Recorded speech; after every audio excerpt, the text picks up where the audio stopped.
So hello and welcome to St Matthew's All Age Slot this week, and this week we're thinking about Journey's End. So I've come out to a local cemetery, not for one of the big main ones, but we're looking for one in particular of a slightly sideways track, shall we say. So while we're on the way, let's hear the story about Elijah and Elisha.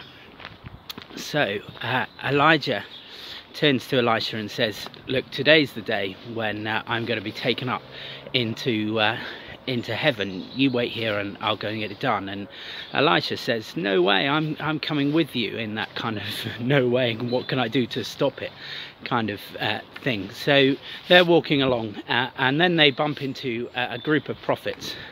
And the prophets say, look, Elisha, don't you realise this is the day that Elijah's being taken away? And he says, yes, but I don't want to talk about it, which is like a very, very kind of human reaction, really. And so he carries on with Elijah, and the same thing happens again.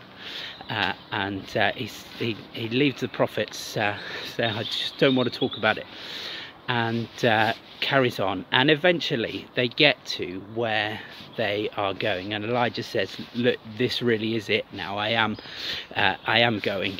And so he is there one thing that I can give you before I go? And Elisha turns around to him and goes, I want a double portion of your spirit, which is a pretty incredible thing to ask, really.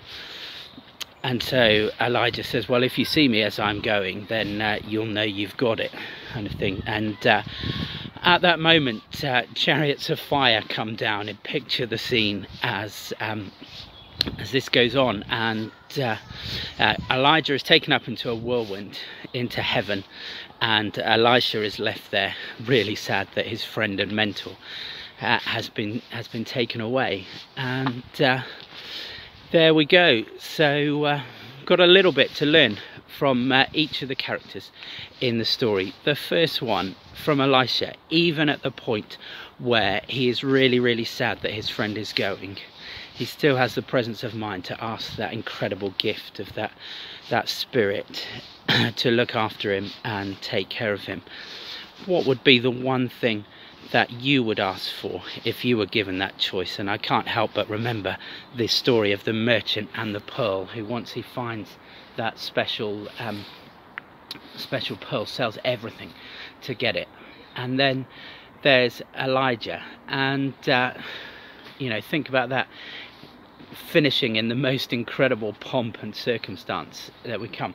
But I'm trying to get this in the shot, but we've come down to see this particular grave, and you won't be able to see the writing, it's not particularly clear. But this was somebody who left in a completely different way. So on a side path in the middle of Bristol, there is this grave, and this person was so poor that they couldn't afford a burial plot. They had to have some orphans pay for it. And you might realise that somebody with orphans in Bristol may just be George Muller. This is George Muller's grave. And thinking about, it's two opposites really, isn't it? Tucked away in a little side path versus chariots of fire coming down and leaving in that way. But it isn't the case for both, for all of them, Elijah and Elisha and George Muller. Where are they now? What are they doing? Well, they are with their Lord in heaven, having the most incredible time because they made those great choices. And that's something to kind of aspire to for all of us, that the method of leaving, the manner of leaving doesn't really matter. What matters is where we're headed to. Finish well. Okay, bye now.